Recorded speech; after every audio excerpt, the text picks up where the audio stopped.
I will say this as a caveat, I'm not doing a sexy voice, I'm genuinely getting sick, but I'm fighting it because I refuse to be ill. I refuse to be sick. Okay? Anyway, today we're going to be talking about overwhelm. We're going to be talking about when life just feels so overwhelming that you genuinely don't know what to do, where to go, and it's just like you just feel like you're drowning. So let's look at the definition of overwhelm. So, bury or drown beneath a huge mass of something, or have a strong emotional effect.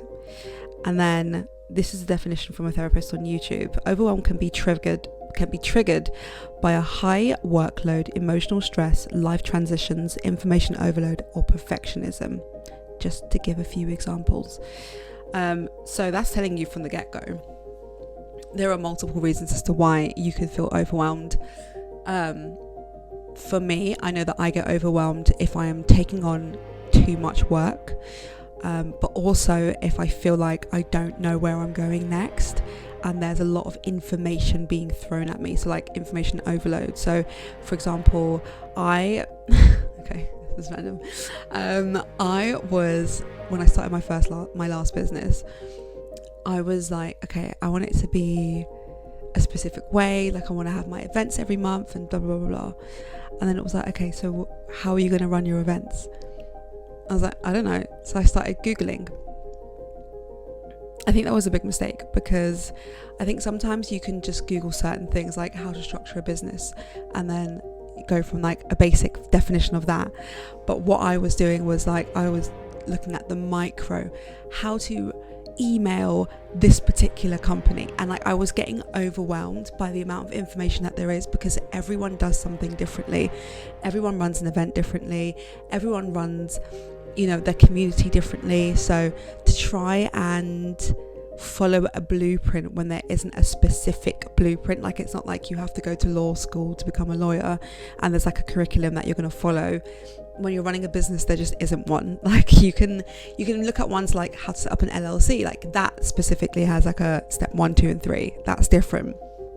But if you're looking at, oh, my voice is so croaky, sorry, my mum's sick and I think she's giving it to me, but I refuse to get sick. I rebuke it in the name of Jesus.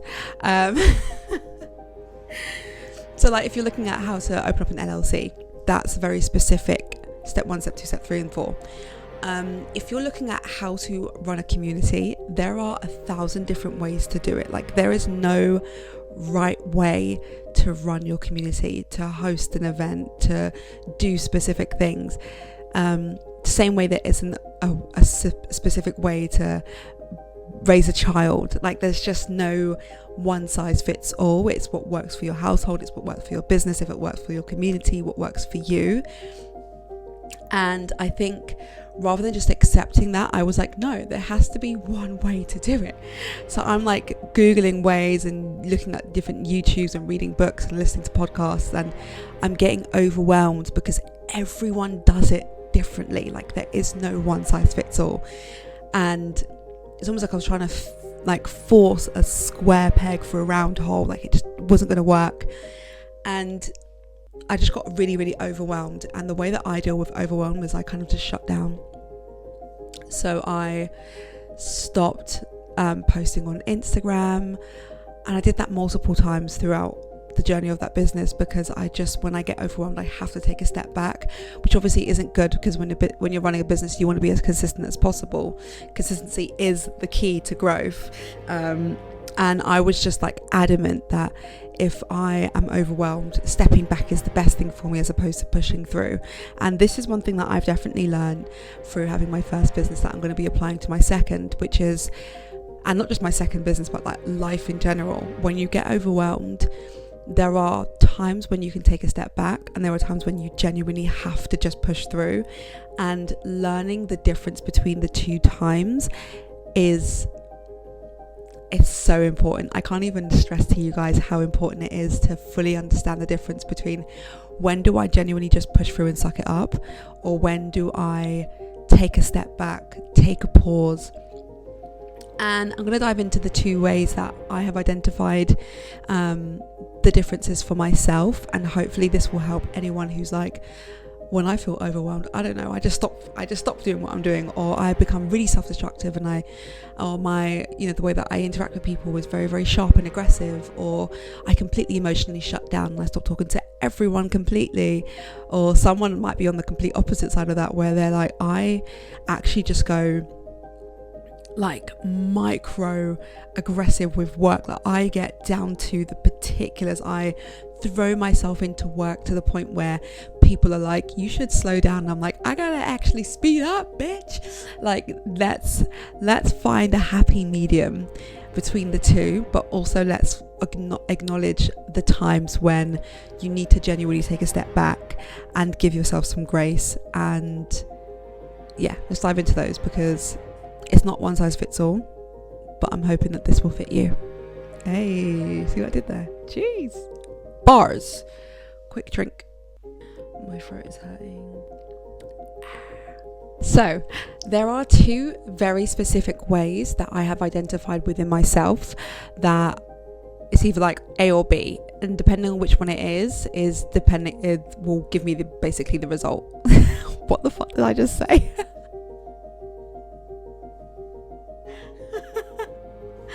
One more time. Depending on which one is which, basically. It will make sense in a sec, but I'm going to stop talking about it now. Let's just go into it, because I don't know what the hell I'm saying. Anyway, so the first one for me is mentally exhausted. So if I am feeling overwhelmed, right, and I check in with myself, when my brain is like, I don't know what I'm doing, there's like a little panic on the inside.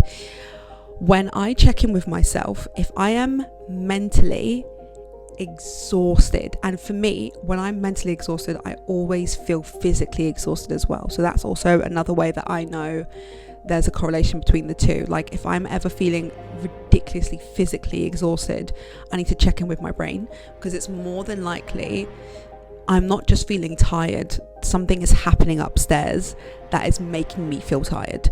So a lot of the times I will have a look at how I'm feeling and check in with myself. And if I know that I am mentally exhausted, as a result, I'm physically exhausted. But if I know that I am mentally exhausted, that is when I pull back. That is when I take a little step away from the situation or whatever it is that has been overwhelming me. Oh, my throat. She's going through it today. So yeah, when I'm feeling mentally exhausted, I take a step back, and I would recommend this for anyone. If you are mentally feeling tired, and I mean like fatigued, first of all, try and catch it before it gets to that point. That's always like the healthier thing. I can hear the therapist in my head like, excuse me, you don't want to do that. You don't want to get to that place. So always try to catch yourself beforehand. Have like little warning signs. For me, it's if I start getting snappy with people around me, if I start having like a little inner critic that I'm not catching quickly, then I know that I am like on the path to just full on mental fatigue. So that is the one thing I do. As a result of acknowledging that, I then take a step back. That is when whatever I'm doing, whether that's researching something, reading something, helping people with something, if that is where I'm at mentally and physically, I need to take a step back, because now I am like at the point of genuine overwhelm. So that is when I would take a step back. On the flip side, the other way I know when to push forward during this overwhelm is if I just feel like I'm lacking clarity. So if, again, I'm going to go back to the example of building my business, and I am researching, reading, listening, gaining all this information, and I'm taking it all in, but the output isn't my desired output, right? I'm not getting what I actually want from the information that I'm taking in. I'm just kind of taking it in and getting confused about everything. That means I'm just simply lacking clarity. And again, the way that I would know the difference is because I would feel it. So for me, when I'm mentally overwhelmed, I am physically tired. But in the other instance where I am just lacking clarity, I'm not tired, I don't feel like I'm mentally exhausted or need to sleep or whatever. It's more just like, I'm like, what the fuck am I doing? Like, where do I go from here? And I'm more just frustrated than anything else. I'm not tired, I'm not exhausted, I'm just frustrated. When I'm in that space, that's when I simply know I need to now, very clearly, I just very simply now need to push through. And how I do that is by getting a piece of paper, writing everything out. So from A to B, like, what did you actually want from the information that you've been taking in? What have you got from it, and how can you apply it to what works for you or whatever you're currently working on? And then the clarity is what kind of eradicates the overwhelm for me. So it's almost like if you've got a cup and you're just filling it and filling it and filling it with all this knowledge and all this information, and then it's not going anywhere, the cup's just getting full and it's getting heavy and it's getting frustrated because it's like, empty me out, bitch. You need to take a moment to empty it out. So for me, those are the two ways that I can acknowledge my overwhelm. It's either like I'm mentally exhausted, tired, I need to take a nap. I'm emotional sometimes as well with the mental exhaustion. That comes quite a lot with it for most people. Like when you're just tired, like mentally, you just want to cry. I know for us ladies that is definitely a thing. You want to cry, you want to run up into a ball, you want to talk to anyone, you just want to like shut out the world and pretend that nothing else exists. So that is one way that I know I'm feeling overwhelmed, as like point A. And then point B for me, the other way that I know I'm overwhelmed is when I'm just feel like I'm taking it in. Like none of point A applies in this situation. Like I'm not like tired physically. I don't feel like I need to take a nap. I don't feel emotional. I just feel frustrated. Like I don't feel like I need to cry. I just feel almost angry. I'm like, what's the point of all of this? Why am I taking all this information in? When really it's not why am I taking all this information in. It's more, what am I doing with the information that I'm taking in? And also, what is your expectation from the information that you're taking in? Don't read a book and then just think you're going to read the book because it's a good book or someone's recommended it to you.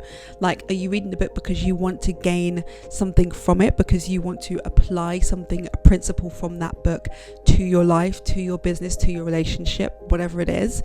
So when you're going into certain things, make sure that you're going in with a clear intention, because that will definitely help. I wouldn't say always eradicate overwhelm, but it could help you kind of just order things a little bit better to avoid the overwhelm. But yeah, I want to know how you guys deal with overwhelm, because I know that everyone deals with them differently. And yeah, drop your answer in the comments. Oh, I said that. That felt weird. I won't do that again. Drop your answer in the comments. I don't like that. That felt too like, I don't know, like just too YouTubey. Drop your answer in the comments and subscribe and like no, I'm not gonna do any of that, because I feel like you guys would do that if you actually like the video, or if you wanted to subscribe you just would. Anyway, I'm reaching for my tea because my throat is killing me. Got that peppermint with a little bit of honey. I love you, and until the next video, besitos.